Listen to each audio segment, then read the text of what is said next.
বাংলাদেশ ও পাকিস্তানের টি-20 বিশ্বকাপ সংক্রান্ত সাম্প্রতিক ঘটনাবলী। ভারতে খেলতে অস্বীকৃতি জানিয়ে টি-20 বিশ্বকাপ বয়কট করেছে বাংলাদেশ। এই সমস্যা সমাধানে বাংলাদেশের সঙ্গে প্রাসঙ্গিক কোনো সমঝোতা না করে স্কটল্যান্ডকে বিশ্বকাপ খেলার সুযোগ করে দেওয়া হয়েছে।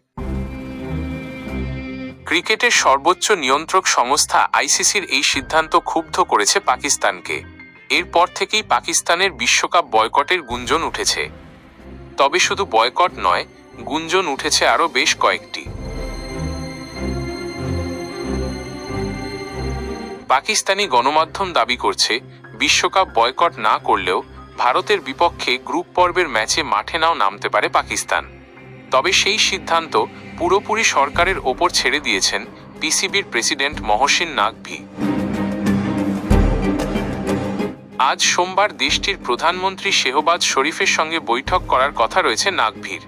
এরপরই আসবে চূড়ান্ত সিদ্ধান্ত। ঠিক কী সিদ্ধান্ত নিতে পারে পাকিস্তান, সে বিষয়ে কথা বলেছেন পাকিস্তানি ক্রীড়া সাংবাদিক কাদির খাজা। সামাজিক যোগাযোগ মাধ্যম এক্সে টুইটার একটি টুইট করেন তিনি। সেখানে তিনি পাকিস্তান নিতে পারে এমন 3টি সম্ভাব্য সিদ্ধান্তের কথা উল্লেখ করেছেন। তিনি লেখেন, 1. প্রথমত, বাংলাদেশের নেওয়া সাহসী সিদ্ধান্তের সমর্থনে পাকিস্তানি ক্রিকেটাররা কালো আর্মব্যান্ড পরিধান করে মাঠে নামতে পারেন। 2. দ্বিতীয়ত, গ্রুপ পর্বে ভারতের বিপক্ষে ম্যাচটি বয়কট করতে পারে পাকিস্তান। 3.